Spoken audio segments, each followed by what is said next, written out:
Marriage expectations of girls parents కి చాలా ఎక్కువ ఎక్స్పెక్టేషన్స్ అయితే ఉన్నాయండి ఈ మధ్యకాలంలోనైతే. లైక్ నాకు తెలిసిన ఒక ఆవిడైతే మా అమ్మాయికి ఏమైనా సంబంధాలు ఉంటే చూడమ్మా మీ క్యాస్టే అని చెప్తూ కొన్ని స్పెసిఫికేషన్స్ అయితే చెప్పారనమాట.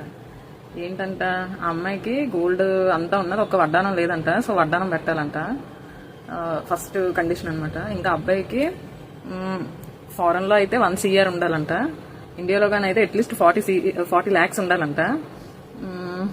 ఇంకా ఫారెన్ అయితే సమ్ H1B వీసా, PR ఏవేవో ఉన్నాయి నాకు తెలీదు, ఆవిడ ఏవో కొన్ని పేర్లు చెప్పింది అనమాట. అవన్నీ పర్మిషన్స్ ఉండాలంట. ఆ అమ్మాయికి యాక్చువల్లీ ఇప్పుడు 30 or 31. ఆ అబ్బాయి మళ్ళీ ఒక 2-3 years పెద్ద ఉండాలంట. ఫస్ట్ అబ్బాయి వాళ్ళ ఫాదర్ ఏం చేస్తున్నారు అన్నది వెరీ వెరీ ఇంపార్టెంట్ మ్యాటర్. ఆ తర్వాత అంటే లైక్ మినిమం ఒక 10 CR ఆస్తుండాలి.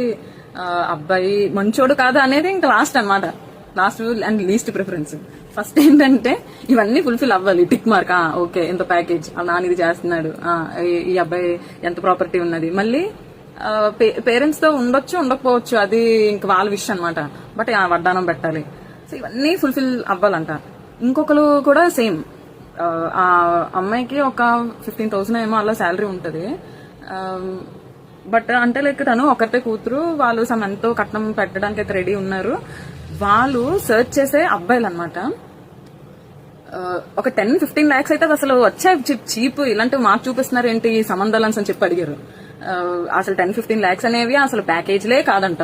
మినిమం 25+ ప్యాకేజ్ ఉండాలి, మినిమం 5 CR ఆస్తుండాలంట, వాళ్ళ నాన్న ఏదైనా మంచి పొజిషన్ లో ఉండాలి, వీళ్ళు పేరెంట్స్ నుంచి సపరేట్ గా ఉండాలి. ఇలా ఏవేవో అసలు ఏంటి ఎక్స్పెక్టేషన్స్ రా బాబు, ఇవేవి చూడకుండా నేనే పెళ్లి చేసుకున్నానా అనిపిస్తుంది అప్పుడప్పుడు.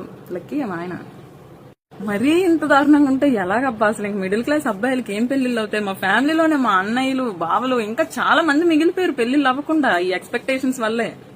మరీ ఇంత ఎక్స్పెక్టేషన్స్ ఘోరం అండి, తప్పు, ఇలా ఉండకూడదు. ఇప్పుడు చాలా మంది వరకు 10-15 lakhs ప్యాకేజెస్ తోనే ఉంటున్నారు. అది అసలు కాదు అని అంటే ఎలా? ఇంక ఇలా అయితే ఎలా? ఇంక వీళ్ళందరూ బ్యాచులర్స్ గానే ఉండిపోవాల్సిందా? పోనీ వీళ్ళకి 30 లక్షలు వచ్చే వరకు ఉందామని అంటే వాళ్ళు ముసలోళ్ళు అయిపోతారు, మళ్ళీ ఏజ్ కూడా చూసుకోవాల్సి వస్తుంది. ఏంటి డిమాండ్లు? మారండి అమ్మా కొంచెం ప్లీజ్.